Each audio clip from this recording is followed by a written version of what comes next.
మేము వెలిగించే దీపాలకి వేసే దూపాలకి దిగొచ్చేయాలి లక్ష్మీదేవి. అట్లుంటది మనతోని ముచ్చట. పూజ చేసావంటే వచ్చే శ్రావణ మాసం వరకు గుర్తుండిపోవాలి లక్ష్మీదేవికి. దాని గురించి చెప్పుకుని నవ్వుకుంటున్నాం అనమాట. వీడియో అయితే చాలా బాగుంటుంది. లాస్ట్ వరకు ఎక్కడ స్కిప్ చేయకుండా చూసేయండి. మా పంతులమ్మతో పూజ మామూలుగా ఉండదు. ఓం లక్ష్మీ శ్రీరక్ష ముద్ర రాజతనియం శ్రీరంగ దామేశ్వరి దాశీభూత సమస్త దేవవనితం లోకేక దీపం కుర శ్రీ మన్మద కటాక్ష లబ్ధ విబుధ బ్రహ్మేంద్ర గంగాధర తాం త్రైలోక్య కుటుంబనీయం సరసీజం వందే ముకుంద ప్రియం. పసుపును కుంకుమ పెట్టు.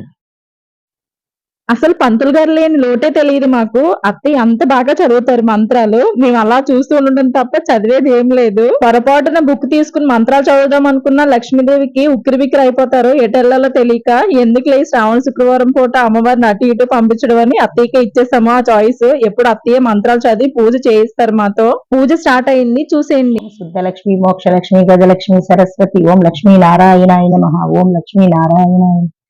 ఓం ప్రకృతాయ నమః. ఓం వికృతాయ నమః. ఓం విద్యాయ నమః. ఓం సర్వభూత ప్రదాయ నమః.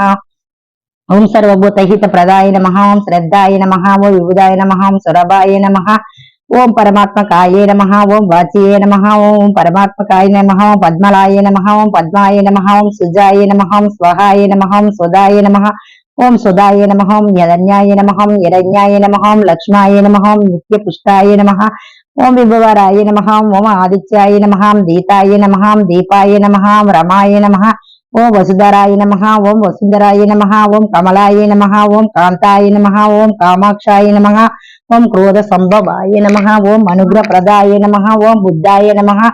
ఓం అనసూరాయ నమః. ఓం హరివల్లభాయ నమః. ఓం అశోకాయ నమః. ఓం అమృతాస్య నమః. ఓం లోకశోక వినాశనే నమః. ఓం అమృతాయ నమః. ఓం దీపాయ నమః. ఓం తుష్టాయ నమః. ఓం విష్ణు ప్రజ్ఞాయ నమః. ఓం లోకశోక వినాశనే నమః. ఓం ధర్మ నిలాయ నమః. ఓం కరుణాయ నమః. ఓం లోకమోత్రాయ నమః. ఓం పద్మ ప్రియాయ నమః. ఓం పద్మహస్తాయ నమః. ఓం పద్మాక్షాయ నమః. ఓం పద్మ సుందరాయ నమః. ఓం పద్మక్షభాయ నమః. ఓం పద్మముఖాయ నమః. ఓం పద్మనాభ ప్రియాయ నమః. ఓం రమాయ నమః. ఓం పద్మలధారాయ నమః. ఓం దేవ్యే నమః. ఓం పద్మినే నమః. ఓం పద్మగంధినే నమః. ఓం పుణ్యగంధాయ నమః. ఓం శృప్రసన్నాయ నమః. ఓం ప్రసాద ముఖాయ నమః. ఓం ప్రభాయ నమః. ఓం చంద్రవదనాయ నమః. ఓం చంద్ర సహోదరాయ నమః. ఓం చంద్రాయ నమః. ఓం చతుర్భుజాయ నమః. ఓం చంద్ర రూపాయ నమః. ఓం ఇంద్రాయ నమః. ఓం ఇందు శీతలాయ నమః. ఓం ఆహ్లాజనాయ నమః. ఓం పుష్టాయ నమః. ఓం శివాయ నమః. ఓం శివశక్తి ఓం శివకర్తాయ నమః. ఓం సత్యాయ నమః. ఓం విమలాయ నమః. ఓం విశ్వజనాయ నమః. ఓం దరిద్ర నాశినే నమః. ఓం ప్రీతి పుష్కరాయ నమః. ఓం శాంతాయ నమః. ఓం శుక్లం వరదరమాయ నమః. ఓం శివాయ నమః. ఓం భాస్కరాయ నమః. ఓం బిల్వ నిలాయ నమః. ఓం వరహాయ నమః. ఓం యశస్యాయ నమః. ఓం వసుంధరాయ నమః. ఓం ఉదరంగాయ నమః. ఓం హరిణే నమః. ఓం హేమమాలినే నమః. ఓం ధనధాన్య కర్తాయ నమః. ఓం సిద్ధాయ నమః. ఓం త్రైణ సామ్రాయ నమః. ఓం శుభప్రదాయ నమః.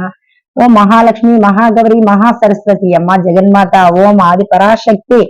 ఓం విష్ణు స్వరూపిణి అమ్మ నారాయణ ప్రియ. ఓం చల్లం తల్లి. ఓం లక్ష్మీ నారాయణాయ నమః. ఓం లక్ష్మీ నారాయణాయ నమః. ఓం లక్ష్మీ నారాయణాయ నమః. ఓం లక్ష్మీ నారాయణాయ నమః. ఓం లక్ష్మీ నారాయణాయ నమః.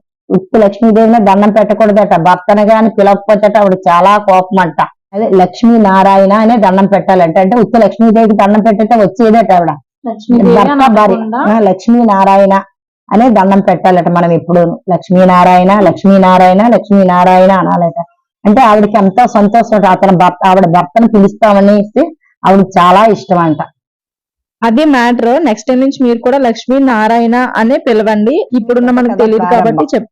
సౌనకాది మహర్షులు ఉద్దేశించి సూతుడు ఇట్లు చెప్పుచున్నాడట. మునుల్లారా, స్త్రీలకు సౌభాగ్యదాయకమైన వ్రతం ఒక దానిని శివుడు పార్వతికి తెలియచెప్పాడు. లోక పరాక్రమైనకే దానికి మీకు వివరంగా వివరిస్తాను, శ్రద్ధగా వినవలసిందన్నాడు. పూర్వం శివుడు ఒకనాడు తన భస్మసింహాసనపై కూర్చొని ఉండగా ఇంద్రాది ఇతర లగ్పాకులు నారద మహర్షి శృతి స్వాత్రములతో పరమేశ్వరుని కీర్తించారట. ఆ మహత్తర ఆనంద సమయంలో పార్వతీదేవి పరమేశ్వరుని ఉద్దేశించి కాగా, స్త్రీలు సర్వ సౌభాగ్యములు పొంది ఆనందముతో పుత్ర ప్రాతాభివృద్ధులకు తరించడం తగిన వ్రతములు ఒక దానిని ఆనతీయవలసిందిగాని అడిగిందట. అందుకు త్రినేత్రుడు మిక్కిలి ఆనందించి, వాడే దేవి, నీవు కోరిన విధముగా స్త్రీలకు ఉద్ధరించిన వ్రతం ఒకటి ఉన్నది. అది వరలక్ష్మి వ్రతం. దాన్ని విధి విధానం వివరిస్తాను విను. శ్రావణ మాసంలో పౌర్ణమి రోజున ముందు వచ్చిన శుక్రవారం నాడు ఈ వ్రతం చేయవలెనని పరమేశ్వరుడు పార్వతికి చెప్పినట. పార్వతీదేవి చెప్పాడట. పార్వతీదేవి దేవ, ఈ వరలక్ష్మి వ్రతము ఆది దేవతలుగా ఎవరిని చేశారంటే ఈ వ్రతము చేయవలసిన విధముగా తెలియజెప్పమని పార్వతి అడిగిందట. కాత్యాయని ఈ వరలక్ష్మి వ్రతమును వివరముగా చెప్తారు.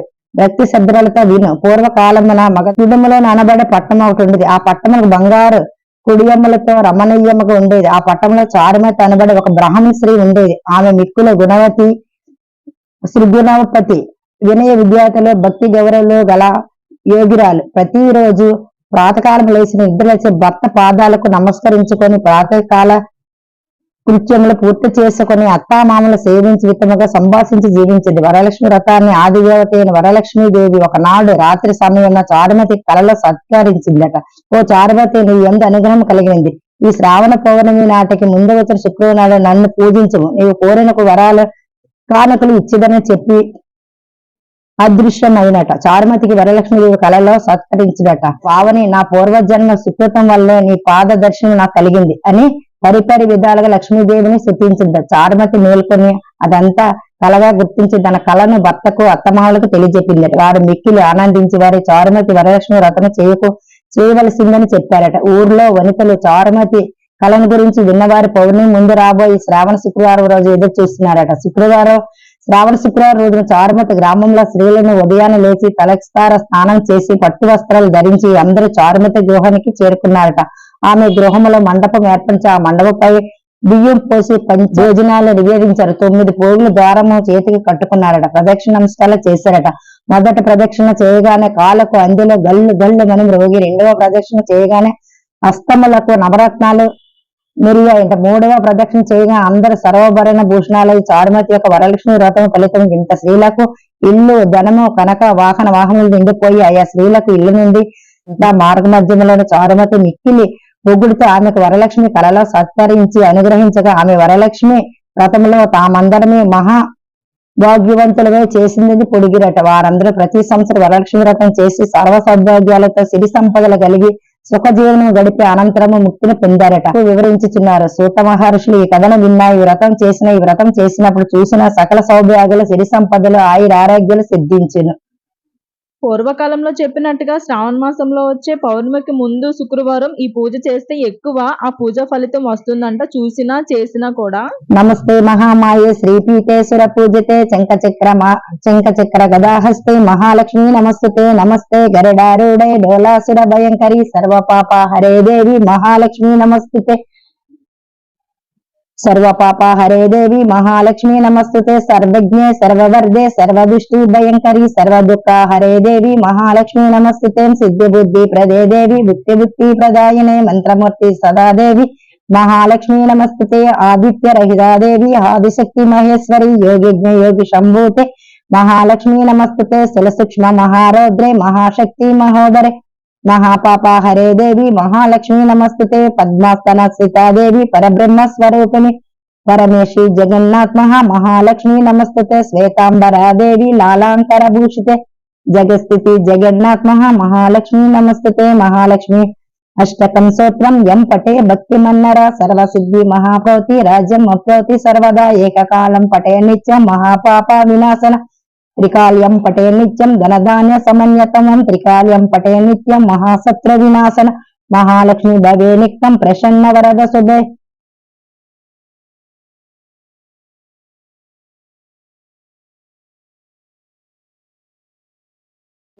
పూజిత సర్గుని వర్షిణి శాంతయుతే జయ జయ హే మధుసూదన కామిని ఆదిలక్ష్మి సదపాలయమా ఆదిలక్ష్మి సదపాలయమాం.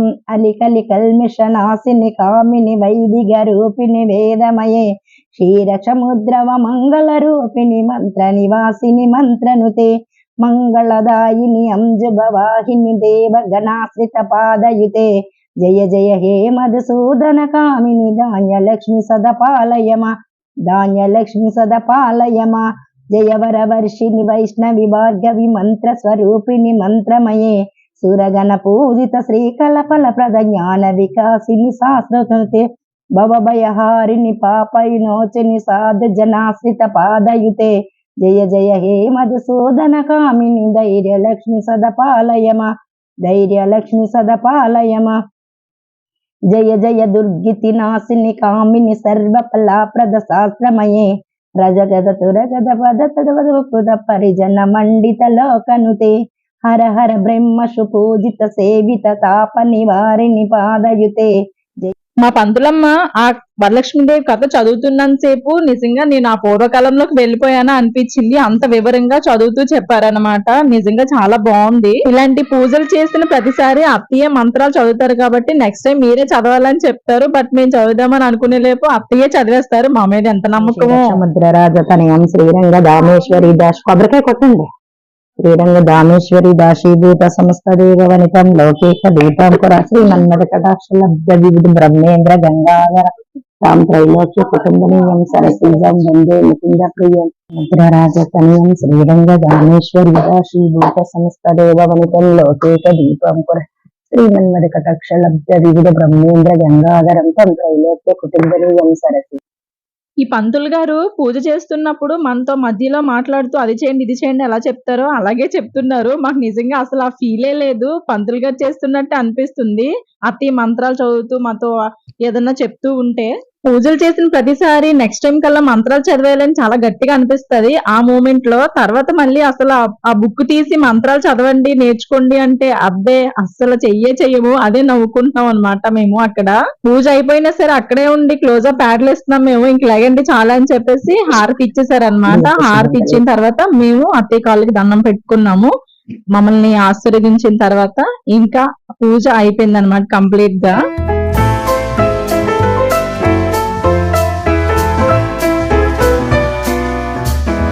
ఇప్పుడు పూజ సమాంతరంగా అయినట్టు.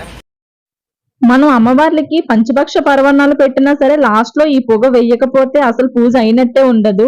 గట్టిగా చేస్తే ఈ వరలక్ష్మీదేవి వ్రతం గంట కూడా ఉండదు. కానీ నెల రోజుల ముందు నుంచే ఇంట్లో పనులు అయితే చాలా హడావిడిగా ఉంటాయి. ముందుగా ఆ ముందు రోజు అయితే ఇంక అస్సలు ఖాళీ ఉండదు. చేద్దామంటే పని ఉండదు, అలా అని ఖాళీ ఉండదు. ఏంటో ఎందుకంటే ఇంటి పనులు అవి ఇవి అని బోలెడు ఉంటాయి. షాపింగ్లని చాలా ఉంటాయి చెప్పుకుంటూ పోతే. అవి చేసే వాళ్ళకి తప్ప చూసే వాళ్ళకి తెలీదు. పూజిత అత్తయ్య వంటగదిలో ఏదో వండుతుంటే నేను మాత్రం ఇక్కడ చేతికి కడతారు కదా అవి తయారు చేస్తున్నాను అనమాట. ఎవరో ఒకరు చేయకపోతే ఆ పూజ చేసే టైం అప్పుడు కట్టాలంటే కట్టలేం కాబట్టి ముందుగా ప్రిపేర్ చేసి పెట్టుకుంటాము ఎవరో ఒకరము. ఈ వరాలు ఇచ్చే వరలక్ష్మీదేవి ఎన్ని వరాలు ఇస్తుందో మనకు తెలియదు కానీ మనం మాత్రం ఉరుకులు పరుగులతోనే ఈ పనులన్నీ చేస్తాము. కష్టమైన ఇష్టంగా. అంతేగా వచ్చే శ్రావణ మాసం వరకు గుర్తుండిపోవాలి లక్ష్మీదేవికి మేము చేసే పూజలు వ్రతాలు.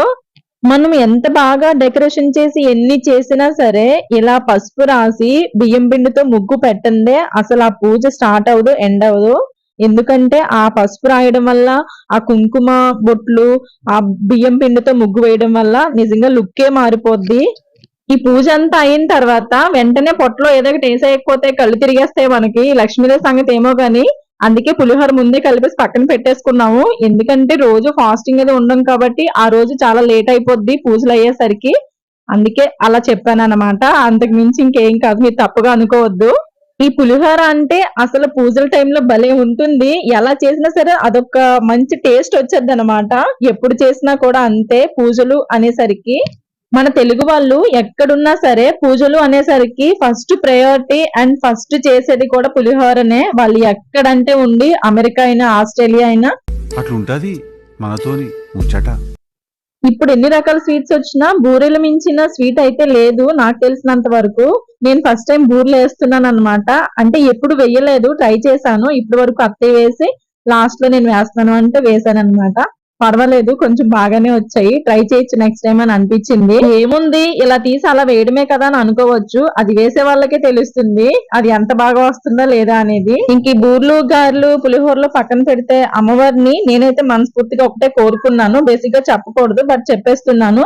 అమ్మ లక్ష్మీదేవి నీ కరుణ కటాక్షాలతో అందరూ బాగుండాలని కోరుకున్నాను అంతే.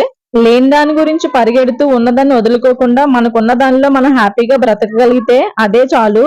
అలాగే ఒక రిక్వెస్ట్ కూడా పెట్టాను అమ్మవారికి. ఈ వీడియో చూస్తున్న వాళ్ళకు కూడా కొంచెం ఎక్కువ నీ కరుణ కటాక్షాలు ఇవ్వమ్మా అని. జస్ట్ కిడ్డింగ్ అంతే.